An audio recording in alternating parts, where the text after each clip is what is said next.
Vezměte si, když takhle s autem, to, jak už jsme několikrát probírali, já bych tam shrnul několik poznatků, pokud jde o ty neumy.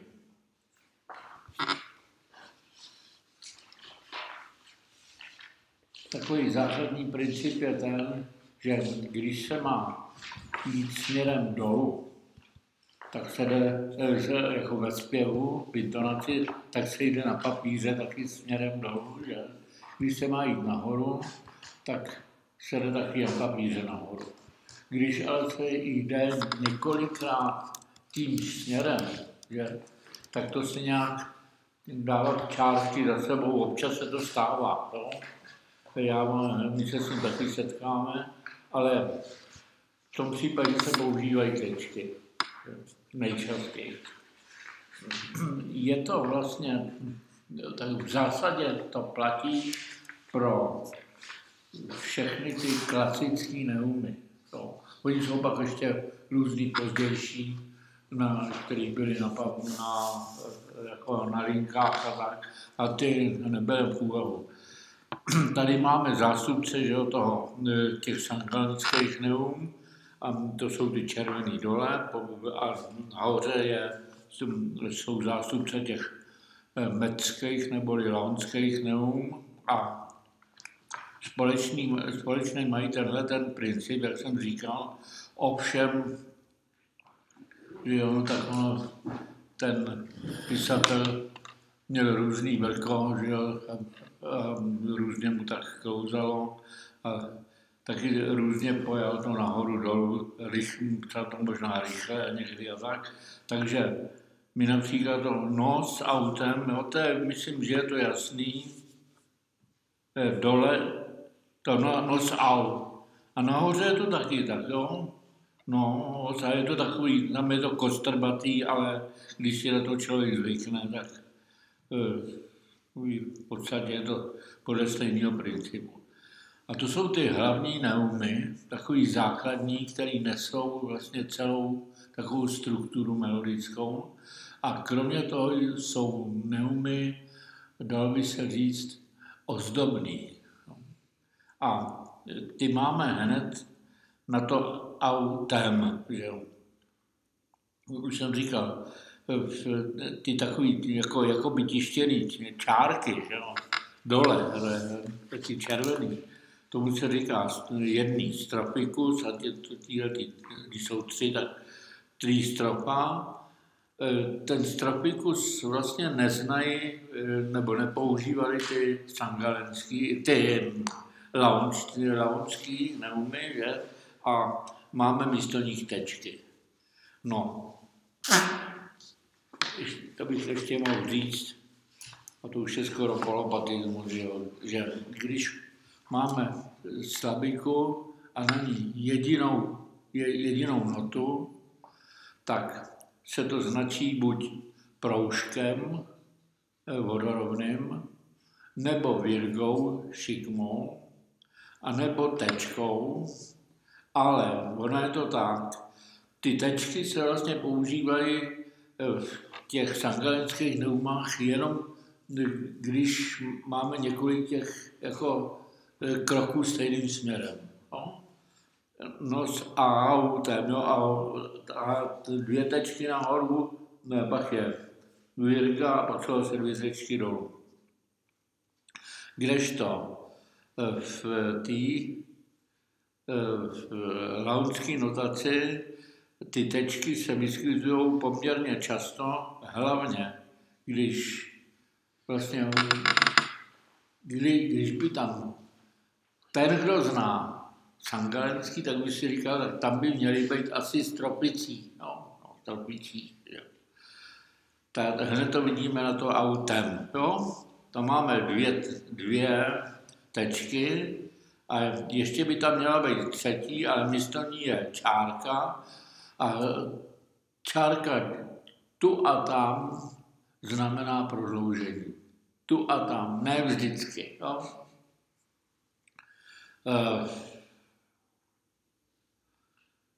Ono se dá jako z toho vypozorovat hledacos, co není ani v té teorii a co zrovna napadlo asi toho pisatele. Jo. Máme například tý laonský nos, jo. Tak začne se ze zdola, jde se nahoru, nos, že jo. A teď ze stejné vejšky, stejně vysokou intonace, tak udělal tak, jo, je to naprosto čitelný, takový jako jdi nahoru, jdi dolů, zůstaň na místě a podobně, že jo. A teď prodloužení, že jo, zatímco v sangalenský to prodloužení není naznačený žádným způsobem, že jo. A to je glo. No a pak máme v té laonský uncinus. Jo, to je to na to glory, co je nahoře. A ten se zase nikdy nevyskytuje v sangalenský notaci uncinus. A má teda tu výhodu, to už jsem myslím říkal, že čím je nějak větší, tak tím má být jako zdůrazněnější nebo nějak zdůrazněnější to zaspívání. Jo. A jak zdůrazněnější, jestli silou nebo délkou, jo, jestli prodloužit nebo dát tomu větší forte, to už si člověk musí nějak, nebo dirigent to musí nějakým způsobem rozhodnout. No. Další, tak podívejte, ještě ty stropicí, kde máme, někde ještě máme, no nic, jo, ve třetí řádce dole, ve třetí řádce pravo, hodně pravo, za to per, no. Tak, vidíte na sangalenský, že je dole proužek, a pak jsou 3 stropicí. Patrně ten poslední je takový víc jako vohnutý, vidíte, jo. Asi to byla liquescence. Jo. Je o něco málo delší, jo. A nahoře máme uncinus a zase 2 tečky a protažení. Tak tam je naopak naznačeno protažení a není naznačena liquescence. Jo, takže to je jedna taková ozdobná neuma a druhá ozdobná neuma, to je sallicus a to je neuma, která jde směrem nahoru. Máme ji na to nos autem glory já, na já. No. Tečka, oblouček takový a virga. A nahoře máme tečku a takovou krouceninu a prosím vás, tohle je laonská virga. Jo? Takový jako strašně hubený S postavený na šikmo. Tak to je u nich virga. No, čím je ta neuma, řekl bych, jako špičatější, tak tím by se to mělo zpívat pomalejc nebo zdůrazněněji, zase zdůraznění. Čím je taková odpláknutá, tak tím by to mělo být jako spíš normální, velmi takový rychlý, lehký. No, co se ještě dozvíme? Jo, tohle. Nos autem gloria ri. Na to ri dole máme, že to mají ze zhora dolů, no. Ze zhora dolů. A je u toho ičko, to znamená inferior, že se mají dolů hodně. No. Inferior dolů, nízko, inferior. No. A nahoře máme 2 uncíny. Z čehož ten první je takový trošku větší než ten druhý, vidíte? No? Takže oni v té době asi zpívali, tím, že jsou od sebe, tak to znamená zpomalit. No. Zpomalit. A dva uncíny, teda místo nějakého takového dohromady nějaký tý špičky je, nebo tak, no L a tak. Ale tady ještě jako bych chtěli říct, jo, zpomalit, ale on to asi ponese, to zpomalení, hlavně ten první tón, jo? Protože ten uncínus je větší. A hned zatím máme za to oportet. Dole je to špičatý, takže se má podle Sangarenského by se mělo zpomalit. A nahoře tam je uncínus a nad ním virga, jo, launská virga. Takže to je zase oddělený. Jo. Jinak by to mělo vypadat teda takhle nějak, jo, ze zdola nahoru. Takže to říká zase zpomalit. No. Na konci, na to oportet, tam je zase salíkus. Ale jak on vypadal původně, to se teda z tohohle nedozvíme a kdo ví, jestli se to někdo někdy dozví. Protože nakonec se to, když se vyvíjel a vlastně už trochu kazil zpěv, takže to museli dávat na linky. Už si to lidi nepamatovali, zpěváci mniši a tak. Takže to byl jistý úpadek. Tak z toho salíku vznikly takhle dvě ty, to je vlastně Ečko, že jo, už víme, tam v té první meceře z dola. No, tam je F.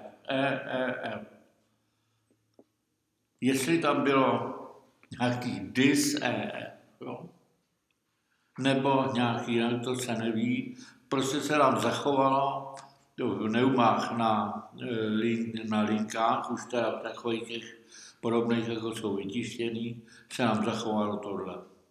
To se vyskytuje častěji, takhle, jo, ale člověk neví, nikdo neví zatím. No, teď, tak to máme salíkus a stropikus. Tady hned máme ještě další neumu, už na druhý řádce, která se někdy zahrnuje mezi ozdobný. Ale ono to není tak žavý. No. To je liquescence. V sangarenské notaci je to naprosto logicky znázorněný na papíře. Jo. To N má mít vlastní takovou jako vlastní dobu. In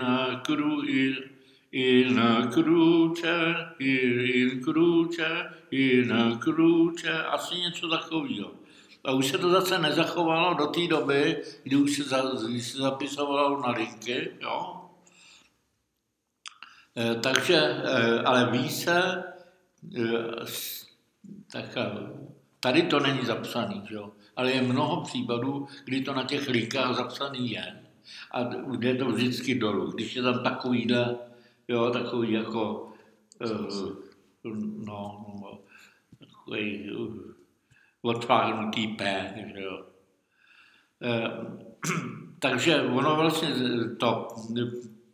to bříško toho P, to se potom změnilo v tu malou notičku. Jo, máme to na in, ale na konci té samé řádky, in quest, jo, in, jo. In quest, jo. Tam je to naprosto jako je daný. Nemusíme nic hledat. Ale v té launské notaci, ta je v tomhletom teda připitomnělá, jo. Tam to základní, ten tón je malej a to, co by měla být tím malým čtverečkem, ta likvescence, to je naopak velmi takový dlouhý, jo. Na to si musíme zvyknout. To je prostě, tak to je v lánské notaci prostě vlastně vzhůru náma. No, teď co tady máme ještě dál? Jo, in cruce domini, do, tak tam máme do, to je dolů, ale ty jdou 2 kroky nahoru. Do, tak,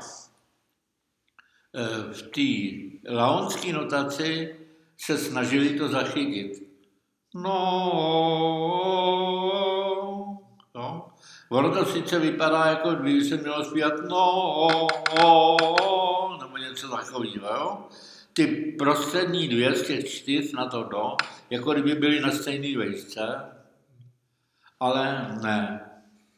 Jo?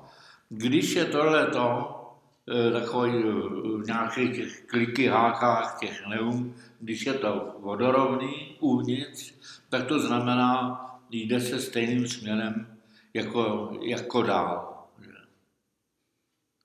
No a dole ty neumy, tam to udělali šikovně, jo. Ten skriptor, ten zapisovatel, to prostě rozdělil na 2. A vyberte si zpěváku, jak k sobě zapojíte. Jo? Mohlo by se to klidně zpívat do.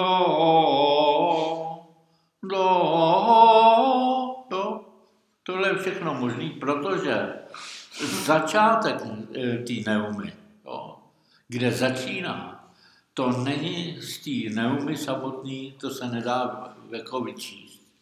Možná, že tedy s výjimkou například toho nos au, jo, že to udělal se hodně takhle vodorovný, že se má zpívat na tom též, že jo.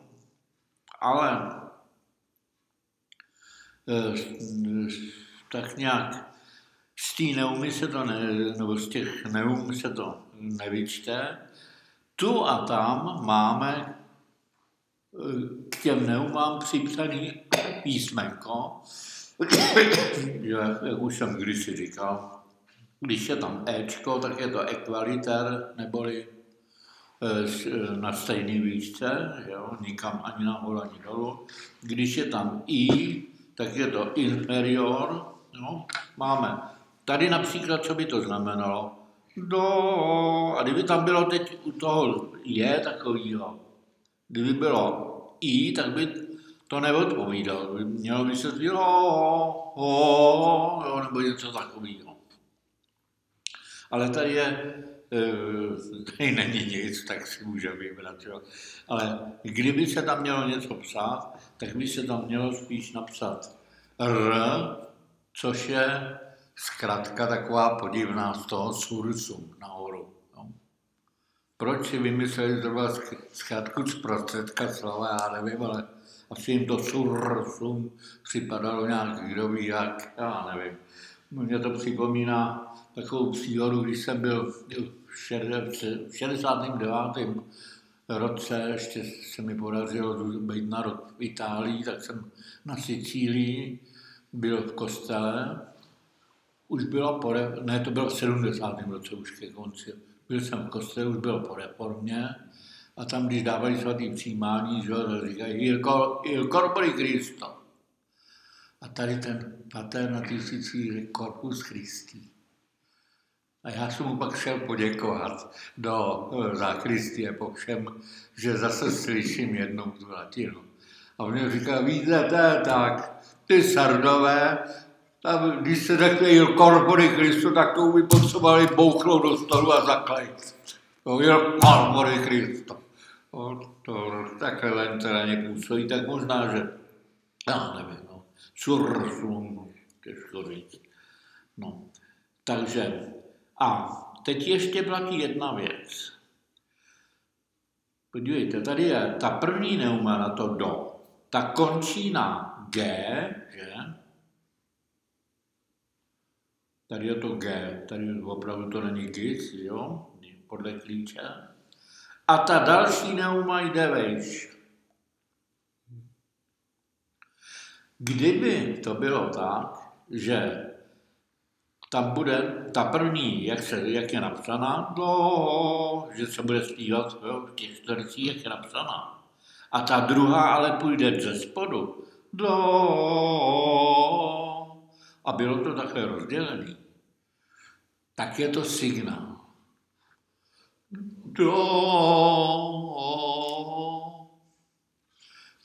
Tohle člověk těžko chápe na začátku, dokud podle toho nespívá.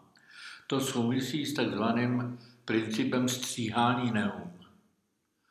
Když totiž máme něco, kde by bylo moc takového těch likyháků, a někde jich opravdu jedu v jiných skladbách, tak se to rozdělí. Uděláme jako ty likyháky rozřízneme někde a dáme od sebe. A musí se to vždycky, pokud nechci do toho vnášet nějaké prodlužování, tak musíme to rozříznout u neumy, která je níž než ta, která pokračuje dál. Kdyby to bylo, kdybychom to ale podívejte, až se s tím setkáme, tak já vám to ukážu na příkladě, no? No, milý.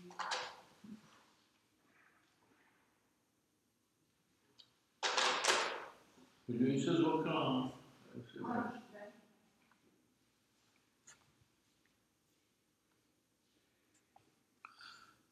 No. Tak, teď máme na milý, to je jasný. A teď je to nostrý. Tak, nahoře máme 2 uncíny. Dole jsou 2 virgy. A kdybychom neměli ty neumy, tak co si máme pod těma 2 čtverečkama představit? Já bych si například, měl bych chuť si představit rovnou 2 stropiky. No. Že by to bylo místo uliza. Ale tady jsou 2 virgy. A tady zase říkají ti, kdo to studovali víc, že když máme několik čtverečků vedle sebe, tak tam, kde by měla být virga, se to má udělat jako víc důrazně nebo protáženě. Jo? Takže stropikus, přestože je to ozdobná neuma, má vlastně takovou menší rytmickou hodnotu než virga. Jo? To znamená, na to strý, to bychom měli udělat ty 2 víc, než 2 z těch 3, jo, jakýkoliv 2, z toho noc autem. Jo. To znamená, ten stropikus je opravdu takový jemný prodloužení, že? Zatímco ta virga je většinou takový jako zdůraznění.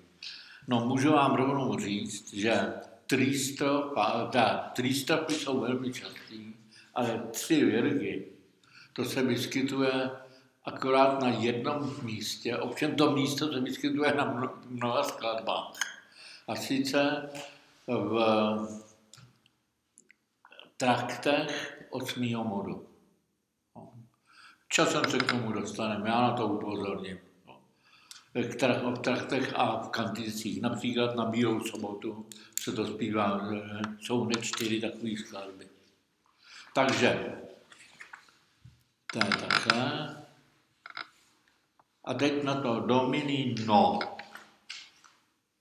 strý. Tak strý, tady máme nahoře, to je nějaký divný, jo? Tam není souhlas přesně. No, a teď podle těch not nahoře by byl, nebo nahoře by byl strý, jo, jsou tam 2 velký uncíny, takový jako zpomalení. Kdežto dole, ty červený, tam je 1 a pak ještě klivis, to znamená nahoru a dolů, a odpovídá to těm čtverečkům, že jo.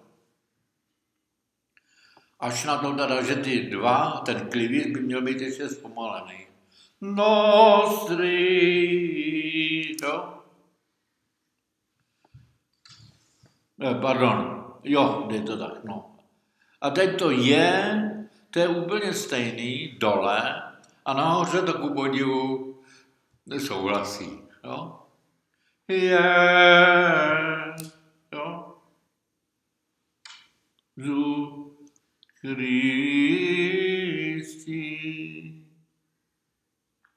No, všimněte si, na to chry máme ty tečky a potom ještě takovou tu krouceninu, že? V laonském taky. Co kdyby někoho napadlo, já místo těch 2 teček tam dám pes. Tohle. No? Kristi. No to by byl právě ten příklad, jak jsem říkal. Rozdělil, tam by to byly 2 neumy, rozdělený tak, že to není na nejnižším místě. Jo? Takže by se to mělo zpívat jako Kristi. No.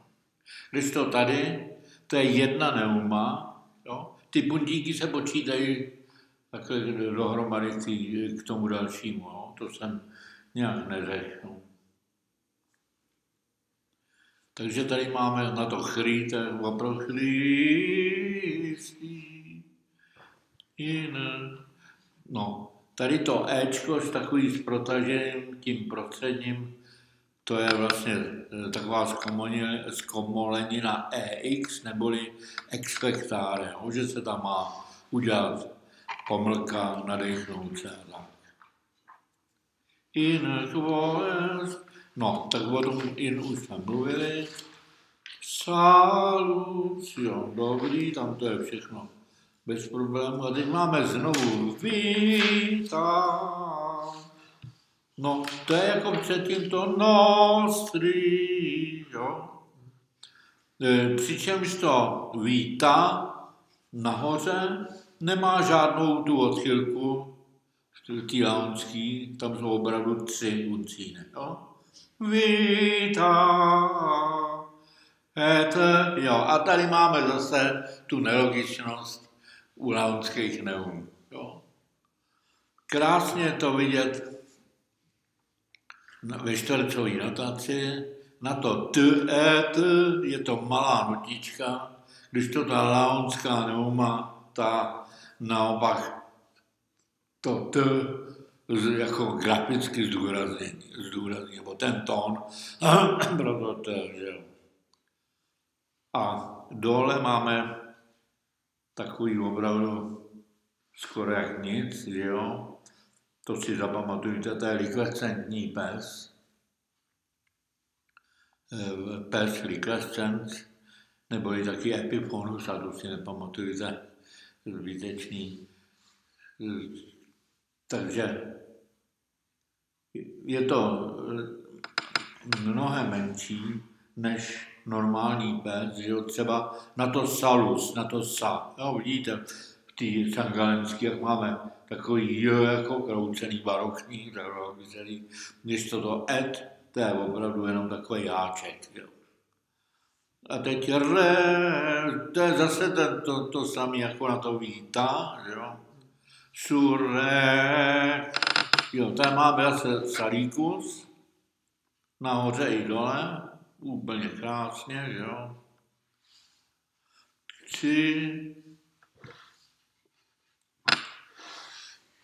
Jo.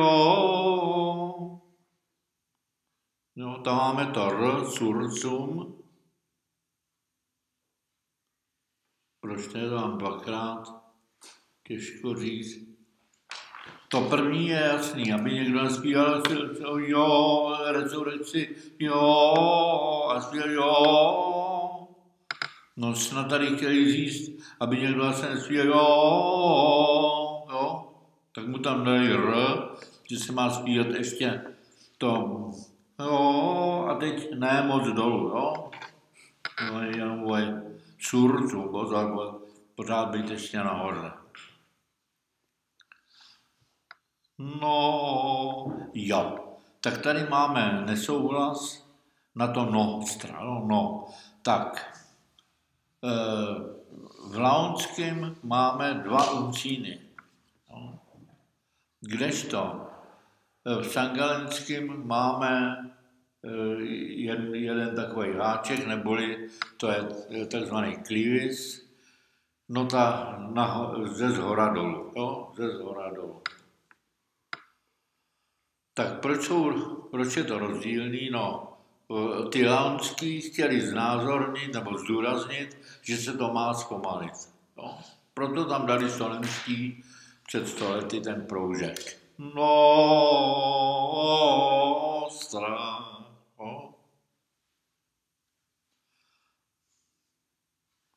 No. A zase je to rozdělený, že ho mohli udělat, no, to je krásně by se dalo.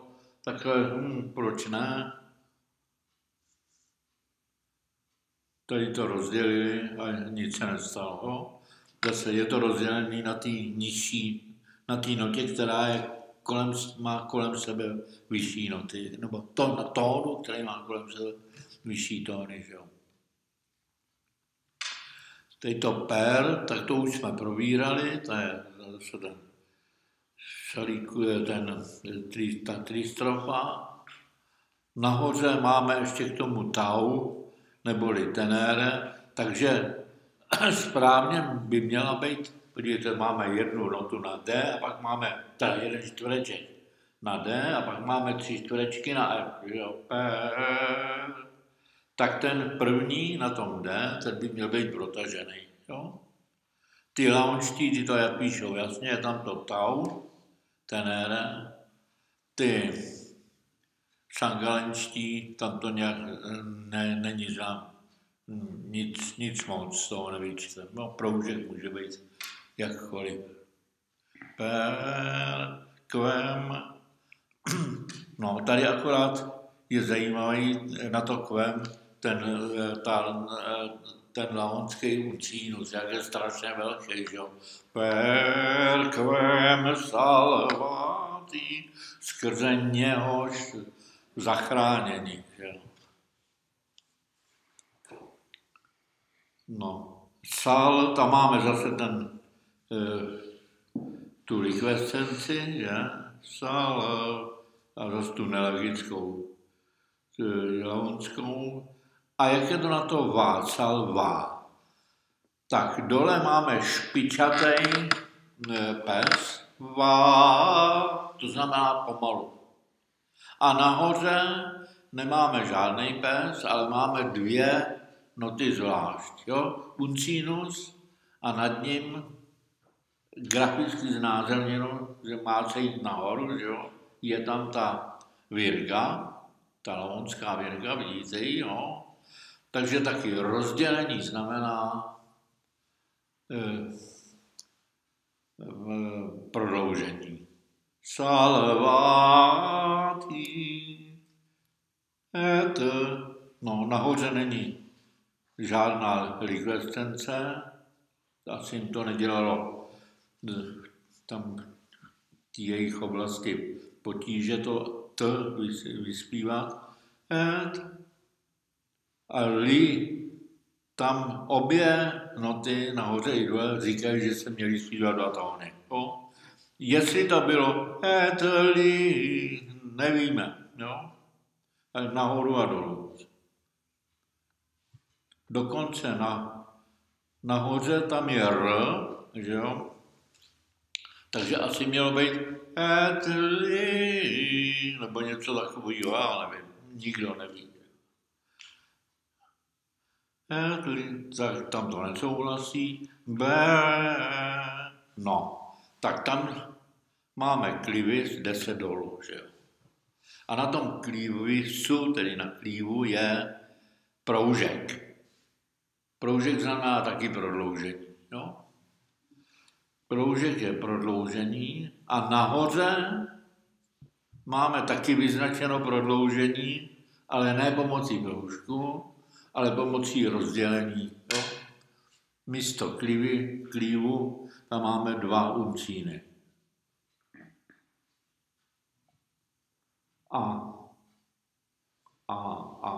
Co to?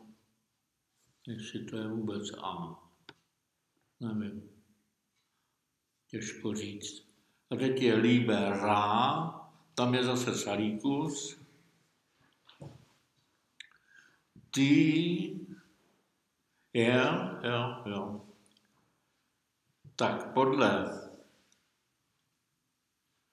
podle Sangalenského by první nota měla být delší. Všimněte si, je oddělena. No. Ty.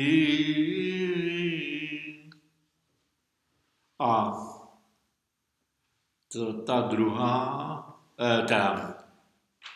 podle launské notace, tam je to takový trošku nejasný. Asi by měla být taky ta první nota prodloužená, jo, je oddělená. Pod těma tečkama je uncinus, jo. Přestože člověk by čekal, že to bude taky tečka. Proč ne? Máme například hned první řádce noc au, tam máme 3 tečky od sebou, to není žádný hřích dát 3 tečky od sebou. No, asi chtěli tak prodloužit, jo. To je těžko říct, jo. No, tady máme zase dole proužek nahoře oddělený, takže ty první 2 se protáhnou, jo. Končí to dole a teď je tam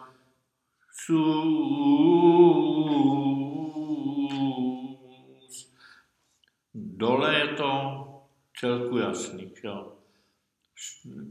3 a máme 2, 3, jo, na to jsou. Tak ty 3 jsou v podstatě bez problému, jedině teda, ne bez problému, zajímavé je to, že na té druhé trojici, na té virze je taková malá jako čárčička, že jo. Snad to nebylo, že cuknul písař, že by se to mělo trošku protáhnout.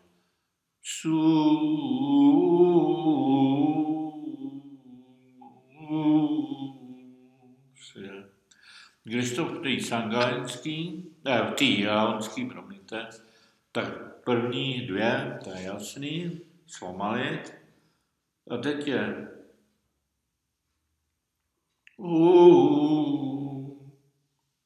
tam je uncinus, sice malej, ale uncinus je dole, kdežto u těch dalších 3 máme nahoře virgu, jo? Vidíte, jaký je rozdíl? Takže jaký si rozdíl v tom byl, těžko říct, jaký, no.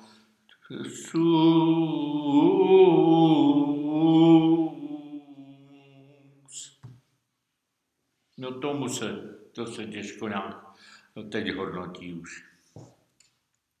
No, tak to jsme si probrali ty neumy.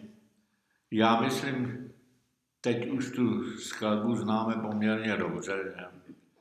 A dál máme verš žalmu. Deus misereatur nostri et benedicat nobis. To je všechno úplně jasný. Illuminet vultum sum. Tady asi bylo super nos et misereatur nostri. Na to tur, patrně to r, bylo zase reklescence, jo? A ta reklescence se ztratila. No, se vším všudy. Tak, teď se dostáváme teda k něčemu, co je jako velmi, řekl bych, jako to stimuluje velmi moc. A sice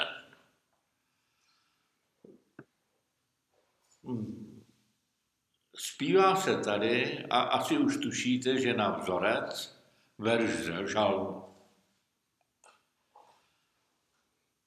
Už z toho můžeme usoudit jednu věc. To předtím, jo, jak jsme rozebírali, to je v podstatě antifona. A slovo antifona teď budu říkat asi velmi často.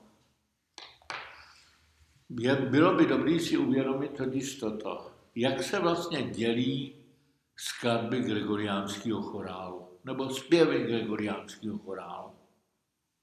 Tak, odborníci říkají toto.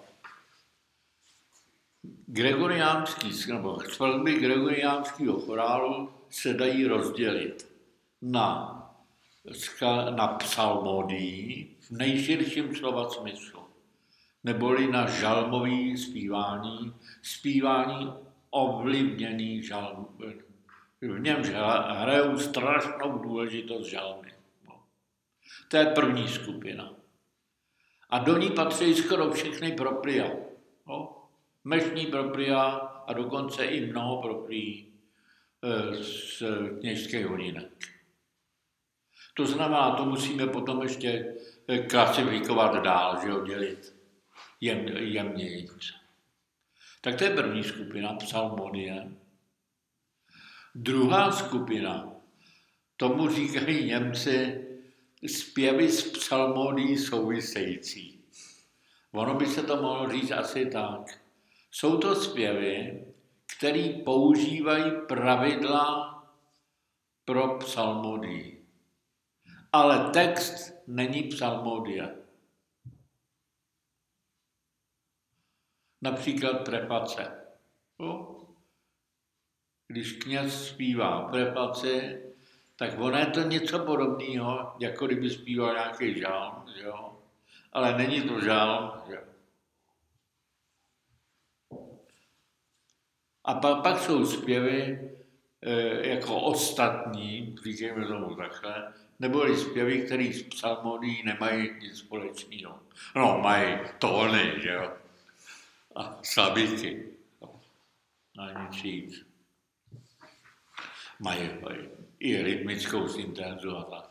No a mezi tyto zpěvy, tu třetí kategorii, tam patří v první řadě mešní ordinárium. No? Kyrie, Gloria, Sanctus, Credo, Agnus. A dále hymny. Hymnů pro jako mešní obřady je málo. No. Na Květnou neděli se bude zpívat jeden, že Gloria Laudato Nortibicit. Na Velký pátek, že dalo by se říct, že je to taky mešní liturgie, protože to končí tou misou pre sanctificatorum, neboli mší před svěcených darů. No, máme ještě nějaký hymny v podstatě? Ne, nemáme. Jo, na Božího těla. Protože po mši svatý by měly být ty průvody, nebo ten průvod, že ke 4 oltářům. A pro ten průvod jsou stanoveny hymny, napsali svatý Tomáš Akvinský, jo. Tak tam jsou taky hymny. Už není sice mše, ale je to dohromady ze mší a tak. No a jinak hymny se ovšem vyskytují v nějakým církevním oficiu, v nešporách, v laudech a tak dále. No. A dalo by se říct, ty hymny jsou nejdál od té psalmodie. My se připravujeme v první řadě na zpívání při mši svatý, takže tak trošku utřeme pusu, jo, s těma hymnama, ale taky si něco o nich řekneme. Ono se to dá říct poměrně snadno. A sekvence jsem potřebuji ještě. A o těch už jsem říkal, byly jich tisíce, a protože většinou nestáli za nic, tak Tridentský koncil rozhodnul, že jich bude jenom těch 5. Lépe řečeno 4 a tu 5. potom přidělali ještě v 18. století. K tomu se dostaneme taky. Zajímavé je teda to, že takový ty bohatý zpěvy, bohatý mešní zpěvy, o kterých se neopakují pořád, to znamená propria, že ty skoro vždycky čerpají z žalmu. Skoro vždycky. Ono je to tak, jak už jsem to říkal. Nic není úplně přesně. Jo? Liturgie není úplně logická. Například introit. Že? Tohle čerpá z žalmu. Když jsme si vzali uzuál nebo graduál a hledali tam introity, no tak se dost nahledáme, pokud nebudeme vědět přímo o některých konkrétních, že z žalmu nejsou. Jo. Například na mariánský svátky některý se zpívá to Salve Sancta Parens Nix Sapuer per regem regem, což je vlastně hexametr, jo? Časoměrný Salve Sancta Parens Nix Sapuer per regem, ale pak už to dál není, jo? Je časoměr, nebo už to není jako nemá básnickou formu, takže to napsal Sedulius, který dokonce ani nebyl svatý, protože někde se nějak ukec hereticky. A nebo se zpívá to Gaudamus, původně to bylo na svatou Agátu a pak se to rozšířilo jenom změnou několika slov na všechny svatý, na různý další ještě svatý. Gaudeamus omnes in Domino. Jo, radujme se všichni v Pánu, slavný den uctívajíce a teď čeho, památky všech svatých, jo, já nevím, utrpení svatý Agáty a takhle, jo. Takže to je taky složený až, no, zřejmě pro tu svatou Agátu, že? Takže po její smrti a pak se to postupně rozšířilo. Tak to není žalm, no. Ale takových 99% introitů vycházejí z žalmu a dneska si teda probereme introit, jo? Jako formu introitu a něco, co s tím souvisí. Tak žalm, nebo introit se původně zpíval tak, že se zpíval žalm, jednotlivý verše na vzoreček a ten vzoreček, který můžeme pozorovat dole, jak máme ty 2 řádky a kousek. Jo? To Deus miseratur nostri et benedicat nobis a tak dále. Jo? Tak takovýchhle veršů téhož žalmu tam původně bylo moc. A myslím, že dokonce v novém graduálu po koncilovém, že je tam ještě několik, jako, že se jich tam několik radí. Já se do příště na to podívám. Jo, když je to zelený čtvrtek, že jo, to se děje všechno možný. Tu a tam se najednou zjistí, že ještě tamhle ten nenese kropenku a tamhle ten nenese tohle, takže než se dostanou ze zákristie, tak zpěváci se můžou uspívat, takže se to může hodit. Žalm se také zpíval ve všech verších podle jakéhosi schématu, který tady máme. A to schéma si můžete najít na papíru že jsou vzorce 4. modu.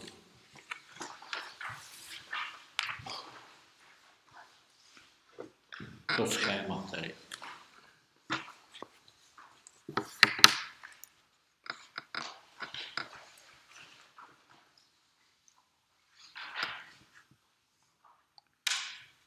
Jo, tak tam máte ty první dvě věty. Obecně pro psalmodii.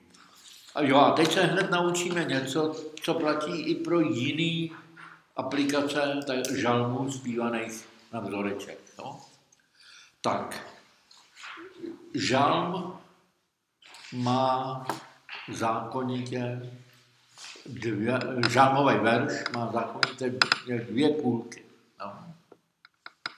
To prej jako v hebrejštině někdy je docela, jakože to zní docela i pěkně, že v té první půlce se něco řekne a v té druhé se to jako třeba popře, nebo se to zdůrazní, že? Když je na takovou bolest a naději a tak. Prej je to jako v té hebrejštině strašně krásný a musí se to nějak taky jako vyjádřit aspoň ty půlky veršů, že? A tady máme v první řádce tu první půlku verše. Jenomže on verš je různě dlouhý, jo. Tak je stanoveno toto. Na začátku verše se začne takovou speciální formulí. Tady máme, to je to naše Deus, jo. Pak se recituje na jednom tónu a sice recituje se na dominantě toho příslušného modu, ve kterým je ta antifona. Jo. A na konci toho verše, na konci té půlky verše, je takzvaná mediace, latinský mediatio, to je o toho médium střed. No. Je to vlastně závěr, který je ve středu, závěr první části.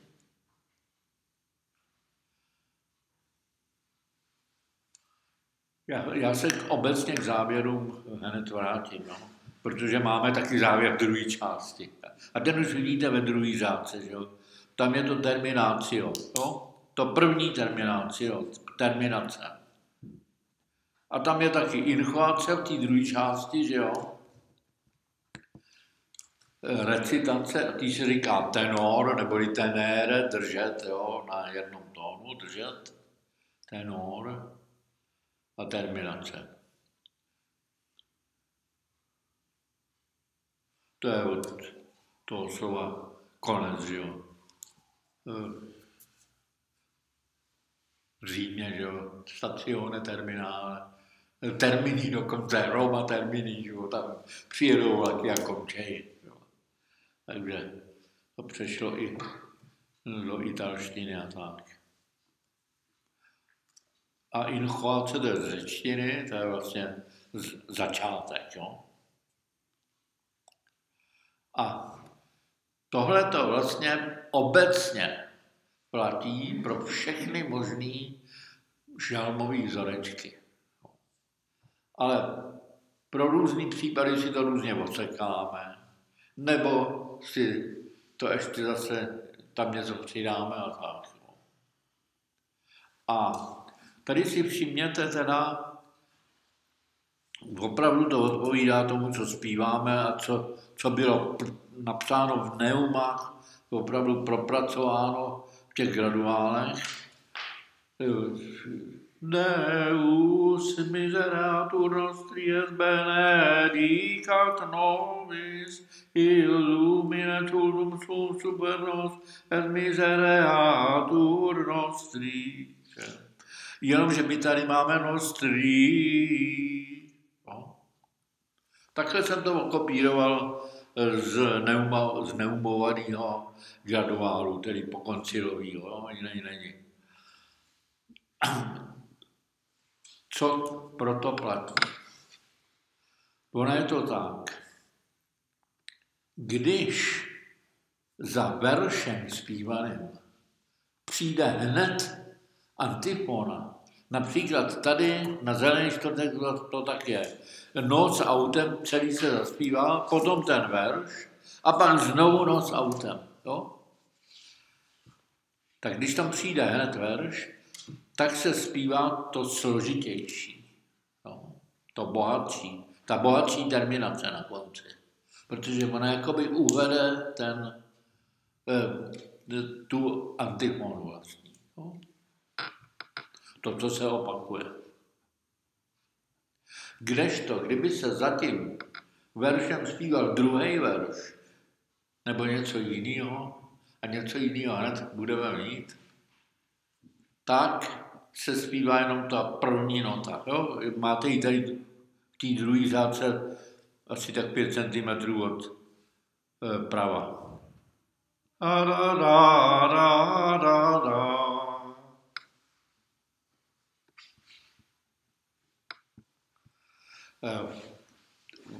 Tak. Ono je to takhle. Ono u toho introitu, tohle to se vyskytuje jenom u introitu. No? U jiných příležitostí, kdy se zpívají žalmy na vzoreček, se to nevyskytuje. Ale hned si to teda probereme. Co se zpívá jako podle žalmového vzorce normálně? No ten jeden verš toho žalmu a potom takzvaná doxologie. Někdy se říká malá doxologie. Doxologia minor. To je to Gloria Patrie Filii Spiritus Sancto a tak dále, že jo. Tak, pro introity to je zase zvláštnost. Ono to má 3 části. No. Gloria Patrie Filii Spiritus Sancto, Sicuteratim principio nunc et semper, et in secula seculorum amen. 3. To je jenom pro introity. Pro jiný případy se udělají z doxologie 2 verše. Gloria Patrie et Filio et Spiritui Sancto. To je jeden verš. Sicuteratim principio et nunc et semper, et in secula seculorum amen.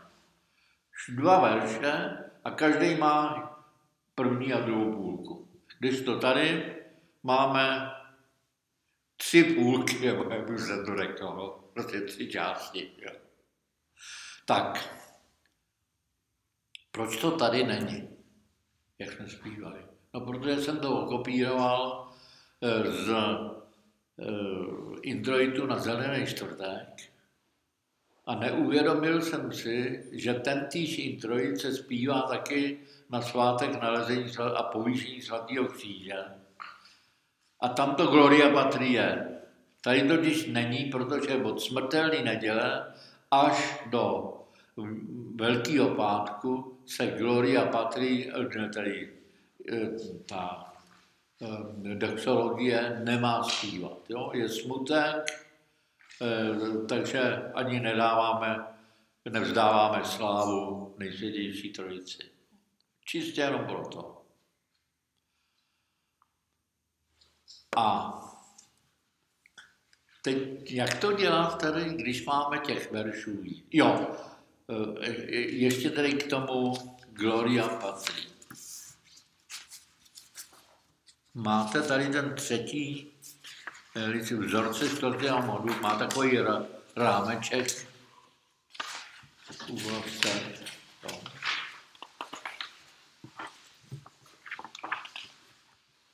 Takhle to vypadá. Tak. To Gloria Patrie pro introity se prostě udělá takhle. První část se zpívá jako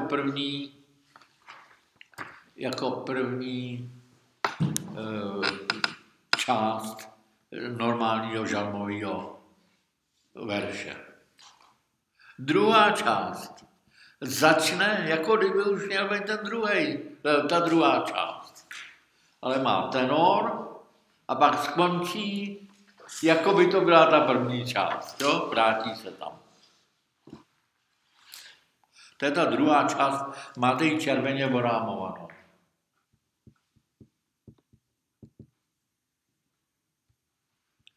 A ta třetí, no to začne už logicky naváže na konec toho, jakoby tedy na intonaci konce té druhé části, že neboli je tam incholace pro tu žalmovou druhou část a skončí to terminací.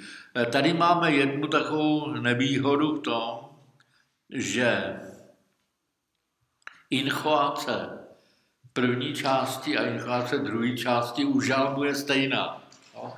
Ale to nemusí být. No, třeba u 7. modu máme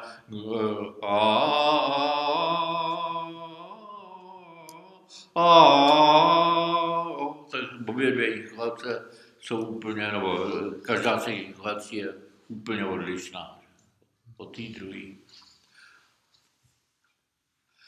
A teď představte si, máte introit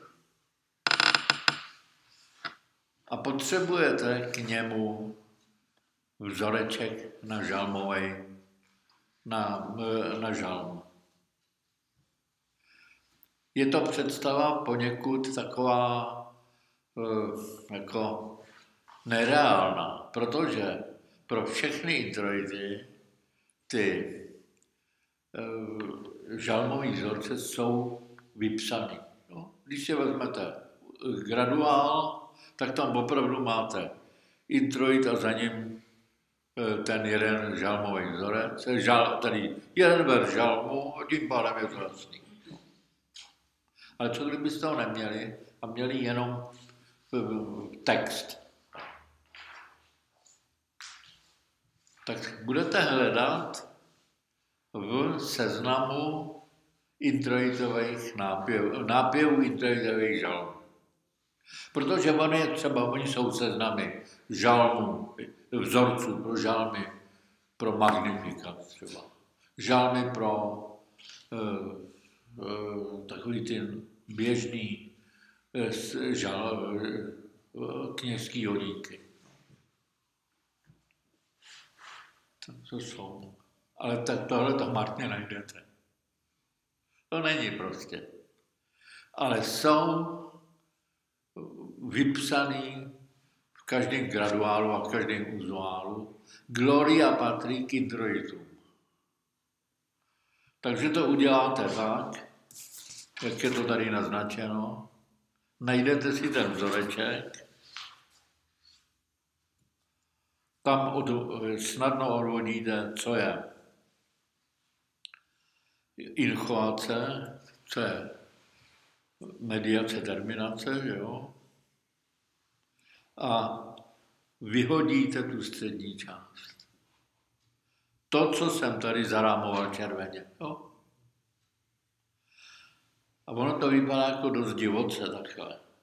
Ale tady jde o to, abychom my tomu rozuměli. Jo? Ten základní vzorec je vlastně obsažen v tom gloria patří, ale je tam prostě střed navíc. No. A teď s tím se můžou dělat, s těma vzorcema se může dělat ledacos. Za prvé, vzorec může být strašně krátký, text může být strašně krátký. Jo. Takže si tenor ani nezaspívá. Jo. Ten tenor se tam prostě vynechá. A někdy se vynechá i kus té incholace. To jsou zvláštní případy, výjimečný. Vždycky jsou samozřejmě, jak jsem říkal, vypsaný. Jo. Jedině, kdybyste měli něco nového, tak tam se holt musí různě fixovat. Když to tam, kde je to starý, tak tam už to fixování je zapsané ve čtverečkách. Taky se s tím setkáme. A další věc, prosím vás, takhle, ty incholace, pokud se nezkracují, tak se nikdy neměnějí. Přízvuk, nepřízvuk, dílka, nedílka, prostě se začne, tady v našem případě je a to je tam vždycky. Jo? Ale s těma terminacemi je to horší. A tady si musíme zvyknout na jednu věc, kterou jsem vám taky nějak už rozeslal, musím u sebe najít.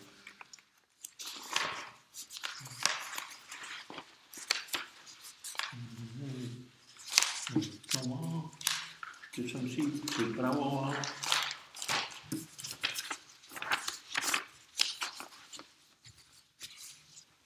No. Musí nedal dost. Ne.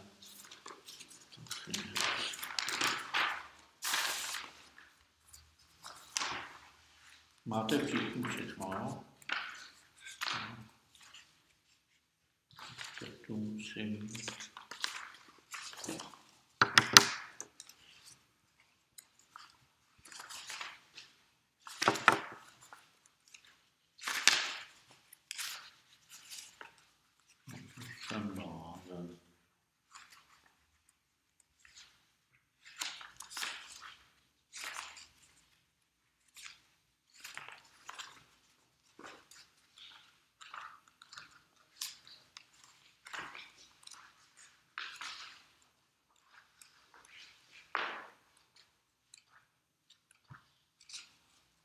Jo, tady to mám.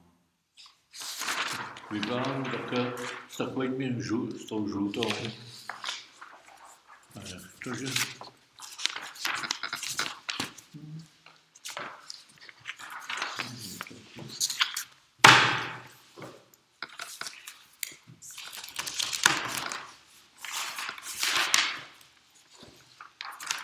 Víte, tady je jedna věc, kterou musíme nějak moc dobře zažít.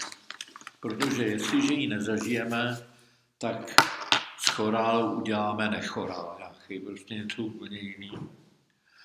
V prvních 4 řádkách jsem vám napsal 4 antifony, které vlastně používají ten samý nápěv. I my už známe nápěv té 3. Že?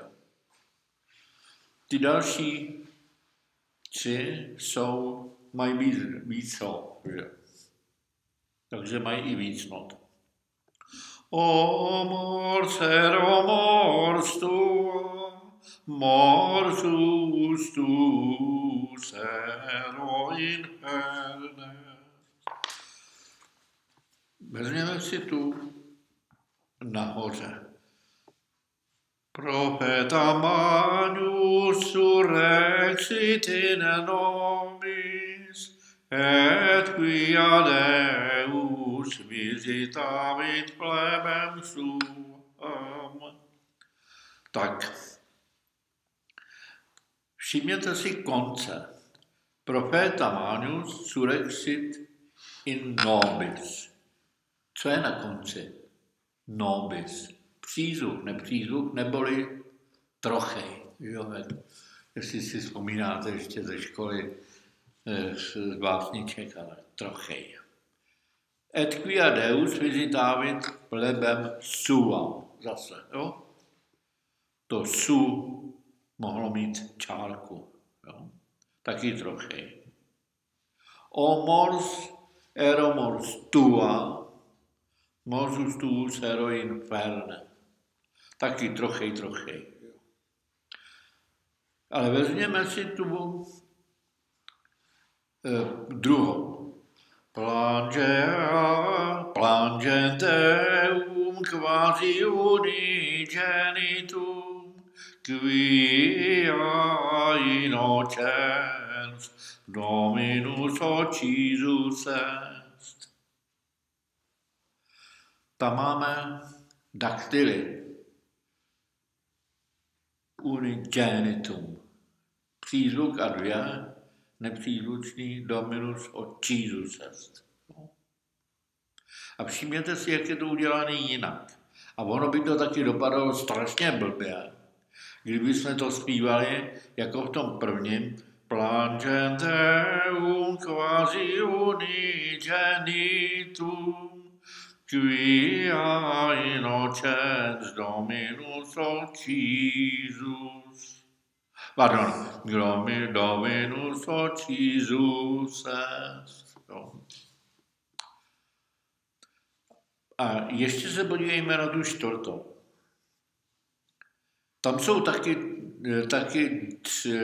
dva daktyly.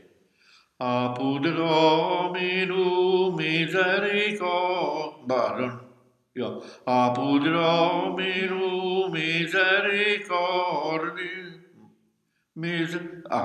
Apud Dominum misericordia et copiosa apud eum redemptio. Tak na to misericordia je to nějak tak pochopitelný. Jo? A co je s tím redemptio? Tak o tom říkají znalci, že to je zbytek ambroziánského chorálu. Jo? Takhle, že si s daktylem poradili v Miláně. Tam prý se to vyskytuje velmi často. Takže to čtvrtý není tak úplně jako, není to úplně přesný gregoriánský chorál. No? A teď je teda důležitý nějak si uvědomit, že velmi často ten konec gregoriánské melodie nějak tvrdí to všechno, co je předtím, nejen tím posledním jako intonovaným tónem, který tomu dá vlastně modus, ale taky tím rytmem posledních několika slabik, jak jsou zhudebněný. Jiný příklad. Tady máme níž. Ale vezměme si nejdřív, tam, jak máme to in pace, je to vpravo, hned od té žlutý, od toho žlutého obláčku. Jo? In pace ipsum dormiam et requiescam. Takže requiescam je trochej. Jo. V jiných případech, kdyby tam byl daktyl, tak byl takový jsou, také už se mi tam nevešlo. A máme tady jednu zvláštnost. Předtím, to asi znáte, to se zpívá v Ohromnicích, že Lumenat revelationem gentium et gloriam plebis tue Israel. Člověk by tam čekal spíš gloriam plebis tue Israel, protože Izrael má přízvuk na první slabice. Ne Izrael, ale Izrael. A tady je Izrael. A ne Izrael. No, tak to je zřídký případ takzvaného hebraismu, kdy skladatel, lépe řečeno on a mnoho dalších jeho pokračovatelů, který to různě ještě zlepšili a tak, si uvědomovali, že židovský nebo hebrejský jména, no vůbec slova, mají přízvuk na poslední slabice. Tak to dali do melodie. Je to řídký případ. Protože normálně křesťani mluvící latinsky na nějakou židovskou prozodii totálně kašlali. Stejně jako my, když máme číst latinu, tak kašleme na tu latinskou prozodii. A často, teď už to neslyšíte, jo, ale je toho málo, ale často můžeme slyšet, et cum spiritu tuo, no, tak to mě zrovna strašilo v hlavě, co jsem slyšel nedávno u svatýho Gabriela, když jsem nespíval, byl jsem vzadu hlavice, jo. Hudebně bylo et cum spiritu tuo, po dvou, že jo. Ale tam kolem mě lidi et cum spiritu tuo, že? Nebo, já nevím, in illo tempore dixit Jesus discipulo, že jo, takový sanctu confiteor deo omnipotentem, že žádný přízvuk, český přízvuk pěkně na první slavíku. Tak by to nemělo být. Že? V hudbě tím spíš ne, ano, tady je to vlastně už znázorněný, že by to tak nemělo být.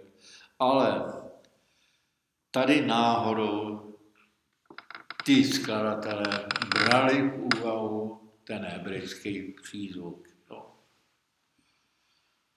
A hned to vám můžu říct, až se bude recitovat žalm podle vzorce a bude na konci nějaký hebrejský slovo, jméno většinou, tak buďte stejný křesťanští římští barbaři, jako byli tehdy, když začínal gregoriánský chorál.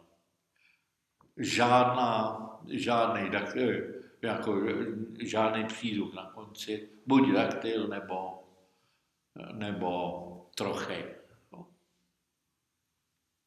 A toto teď, já už jsem vlastně trošku předbíhal. Ono je to tak. Vezměme si ten náš známý,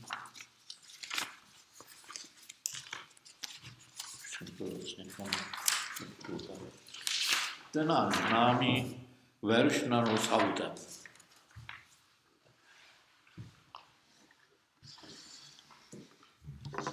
Deus misereatur nostri et benedicat nobis. Tam máme na konci dokonce dva trocheje. Benedicat nobis. No.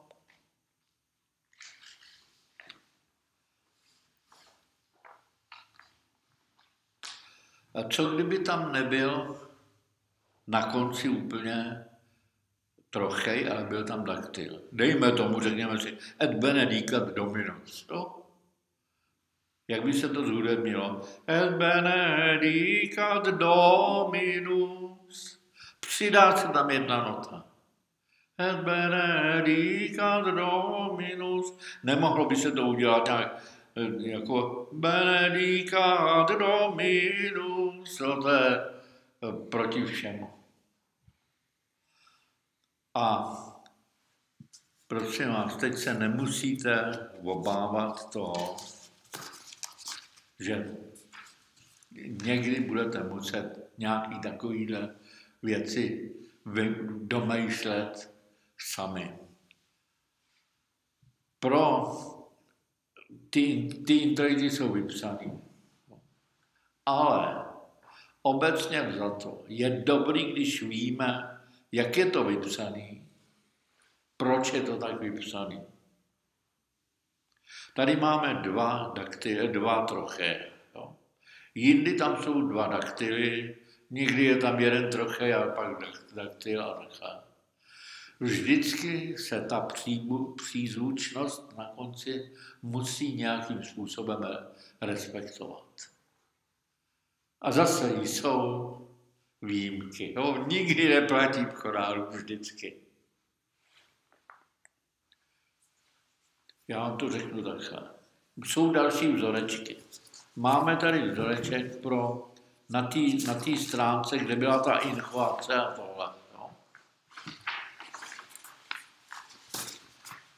Tak zatím to máte jenom pro ilustraci. Jo. Co nás čeká někdy, já nevím, v červnu, nebo jestli to vydržíte, tak třeba ještě někdy v říjnu nebo tak.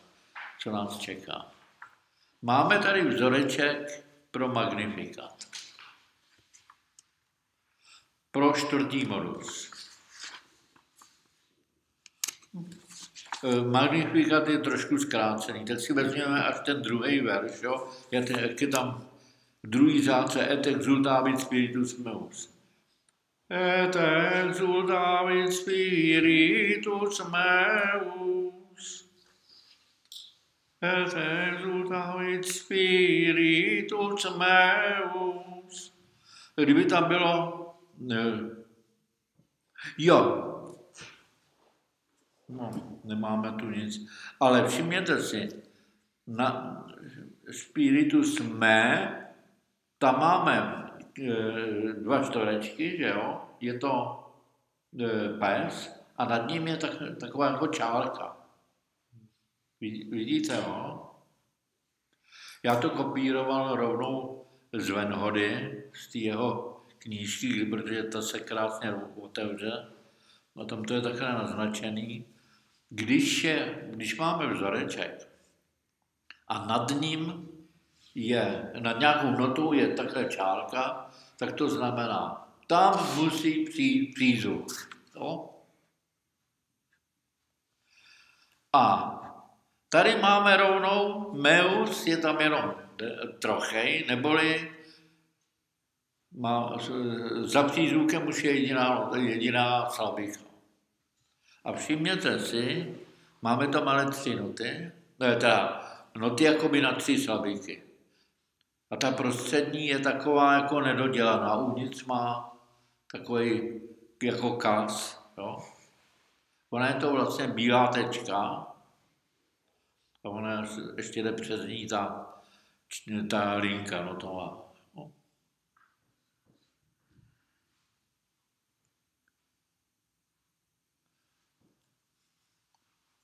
Tak, ta nota s tou dírou, ta říká, tuto notu použijete, pokud je na konci trochej.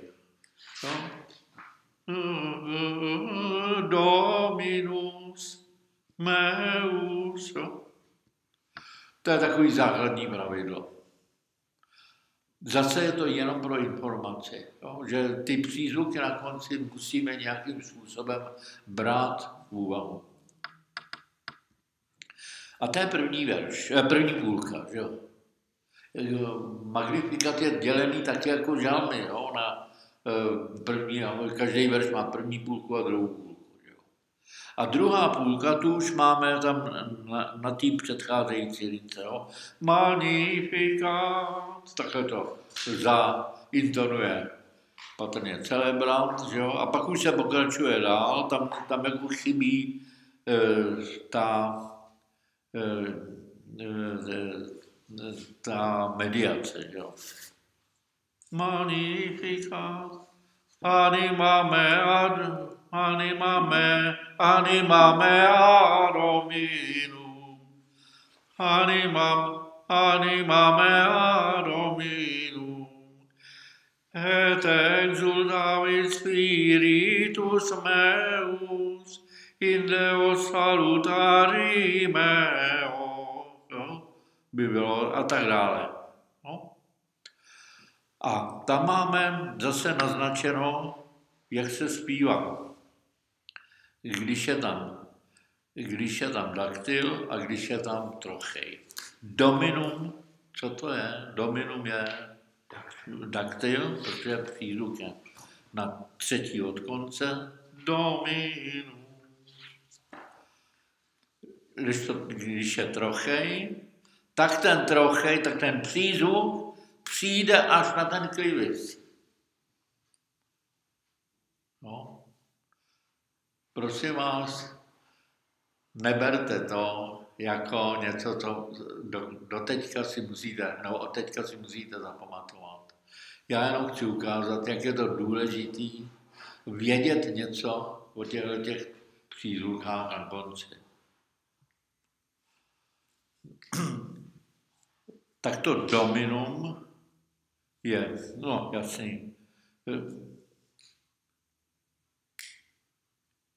in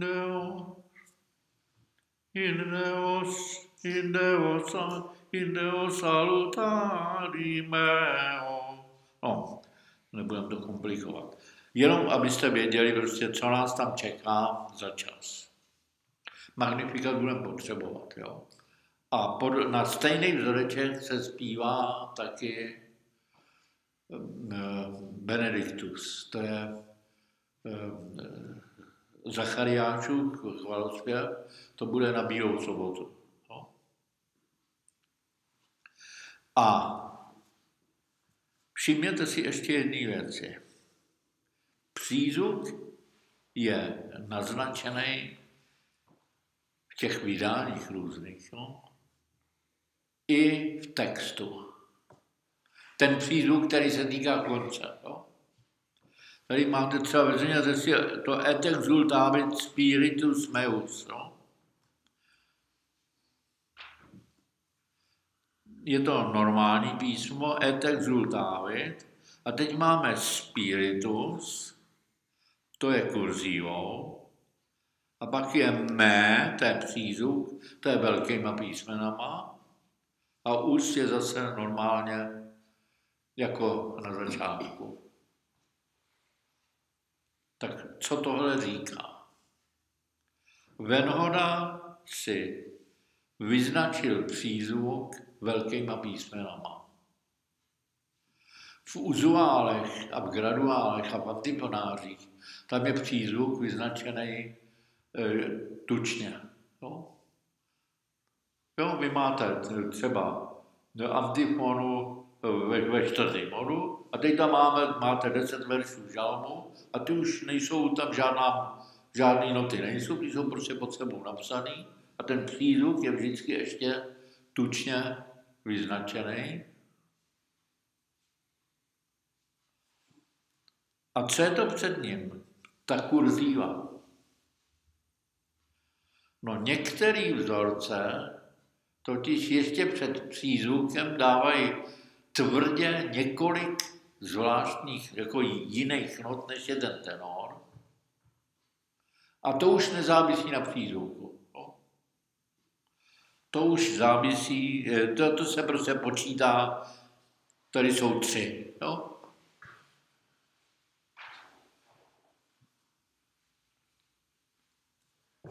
A té mediaci. Et exultavit spiritus meus. Kdežto v té terminaci je magnifikat ani máme a taky 3, jo, taky 3. Ani máme a. Vy můžete říct, proč se vůbec vyznačuje ten přízvuk. Vždyť on se vyznačuje tou čárkou nad samohláskou přímo. A ono to tak opravdu je. No jo, ono to tak, oni jsou s tím komplikace, protože v liturgických knihách některých, a například je to ten nový graduál, tam je to určitě. A myslím, že ve starém taky. Když je dvouslabičný slovo, tak tam se přízvuk nevyznačuje, protože je automaticky na první slabice. No? A jenom u více slabičných než dvouslabičných je vyznačený čárkou. Tak aby z toho člověk nebyl jeden, tak se mu v každém případě vyznačí ten přízvuk tučně na tu terminaci nebo na mediaci. No? Ale oni jsou v tom ještě další komplikace. Co když máte na konci žalmového vzorce, nebo magnifikatu vzorce, žalmového verše, nebo verše magnifikata, když máte dlouhý, tak co byste tam mohli mít? Slovo, který má daktyl a za ním ještě třeba T, nějaký jednoslabiční slovo. No. Tak co s tím? Tam se ty slabiky prostě, podívejte, když máte 3 slabiky nebo i víc slabik, na který podle gramatiky nepřipadá žádný přízvuk, tak si ho tam musíte dodělat. Takzvaný vedlejší přízvuk. Jo. Když máte 3, tak ho dáte na tu prostřední. Máte přízvuk a pak 3. Já to radši tady naznačím.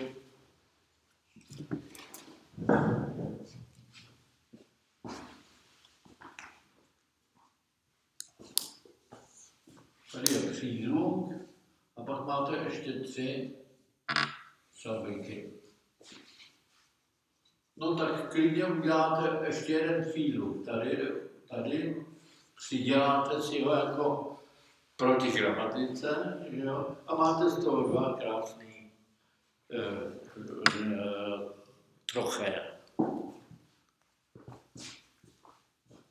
Nebo 2 krásný troché.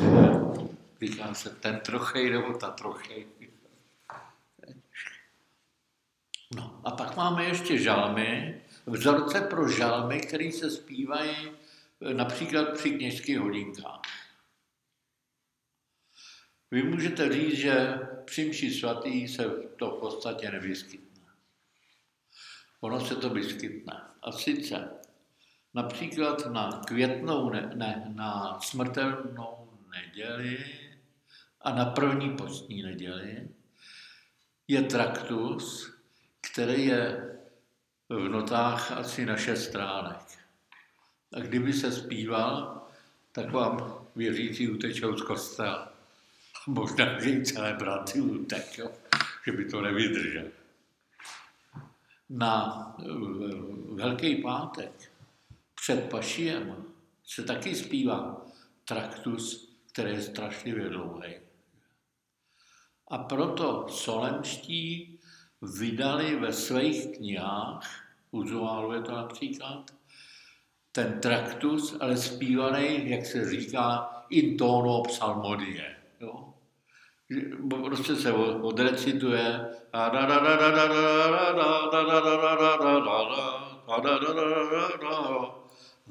takže tam se s tím setkáte, pokud nechcete začít mši tady v 5 hodin a skončit druhý den někdy časně z rána. A pak se to ještě taky vyskytuje například při rozdávání ratolestí. Při rozdávání ratolestí se zpívá antifona a ta se prokládá veršema žalmu, který je prostě na normální vzorec pro tyhle ty jednoduchý žalmy, co se zpívají při kněžských hodinkách. No.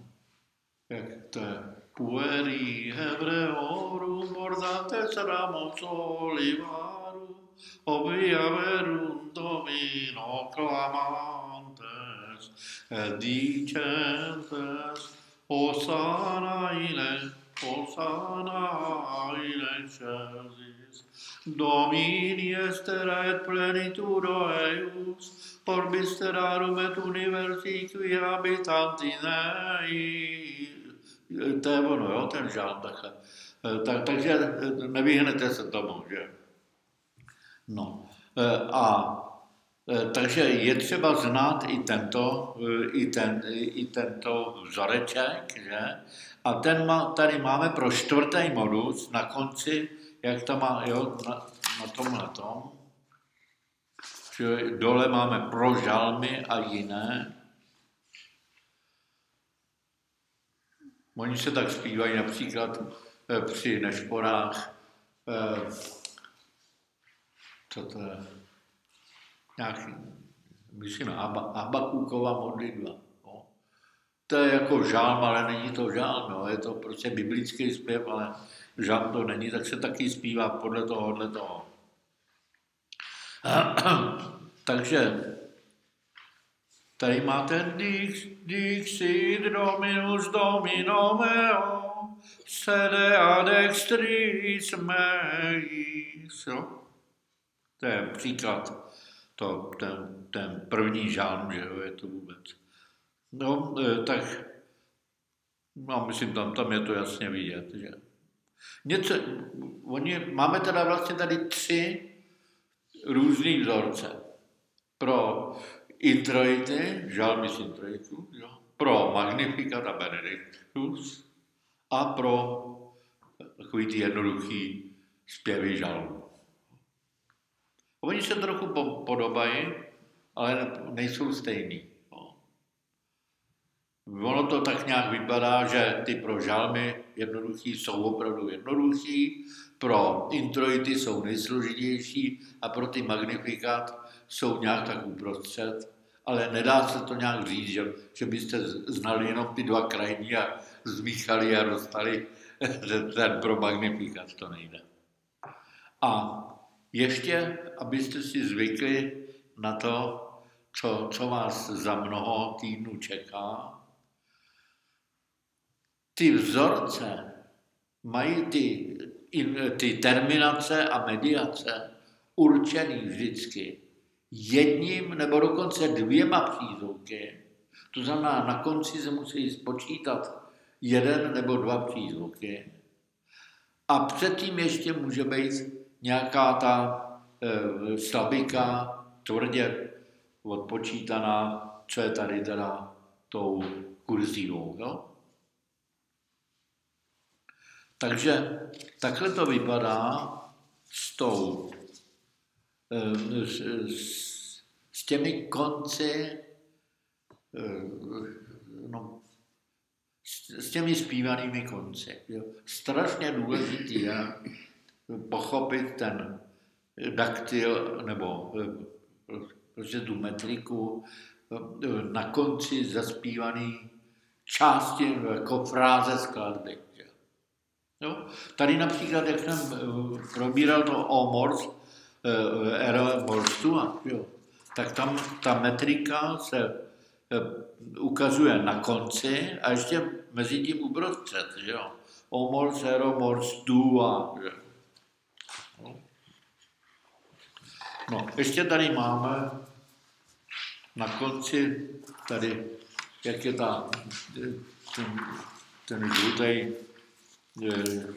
ten žlutý obláček, tak jsem tady vzal jako příklad poslední 2 řádky. To je Te Deum. No, z hymnu Te Deum. Ten je vlastně propracovaný. No. Tu a tam se vyskytuje několik slov, které jsou úplně mimo nějakou metriku a tak a mají svou vlastní melodii, ale jinak se tam opakuje něco, zaspívá se půlka stránky a pak najednou přijde jiný vzoreček, jo, a zase půlka stránky a tak. A tady máme Per singulos dies benedicibus te. To je daktyl, jo. Benedicimus te. Jo, to je tenhle příklad, co jsem tady ukazoval. Benedici, a tady by byly ale 3, dicimus te. Jo. Dicimus te. A to druhý je et laudavus nomen tuum in seculum, et in seculum seculi. Jo? Není seculum seculi, to mě vstávají vlasy na hlavě, jo, když si tohleto zaspívám. Seculi. Jo? Takže to je takový příklad a toto, který budeme muset nějakým způsobem, nechci říct, provádět královsky a andělsky, ale aspoň brát na vědomí. Já jsem už připravil, ale to už dneska necháme asi. Připravil jsem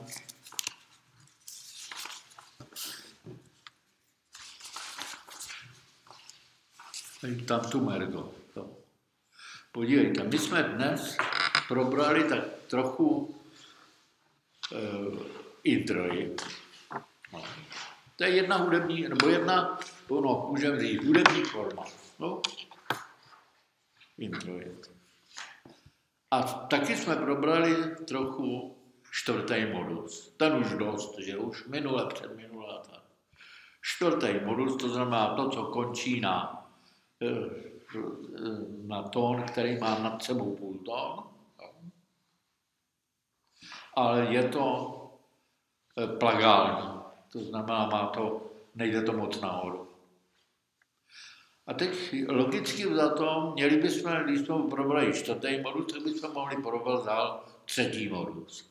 To znamená, to, co taky končí tónem, který má nad sebou půltón, ale jde to nahoru vysoko, že? Má to dominantu, původně o kvintu a dokonce teda teď zaokrouhlenou na C, takže je o sextu vejš. No. A myslím, že k tomu se výborně hodí, aby jsme si rozebrali ten známý hymnus. No, zpívá se Tantum ergo, že jo? Tantum ergo sacramentum venerem urcerui. Ale to jsou vlastně až dvě poslední strofy. Začíná to tím Pange pangelingua gloriosi corporis mysterium a tak dále, že? Takže na tom bychom se zase mohli naučit strašně moc, jak se liší plagální modus od toho autentického a přesto Tantum ergo, přes jeho vývoj vůbec se dostaneme úplně přirozeně na první modus. No? To je, nebejt Tantum ergo, tak bychom se tam takhle přirozeně nedostali. No, ale já ještě nevím příště,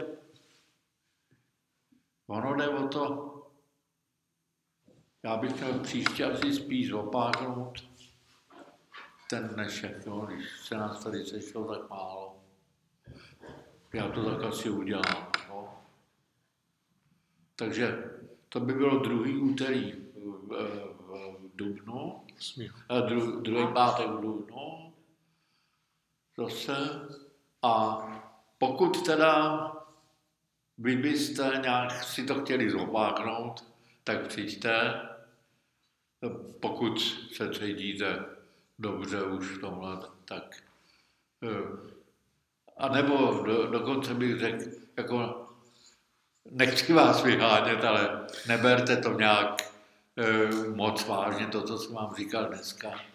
To je spíš jako, že když člověk leze na nějakou vysokou horu, tak ji nejdřív musí vidět, aby věděl, že si má vzít podle toho boty a baťoch nebo svetr nebo něco takového.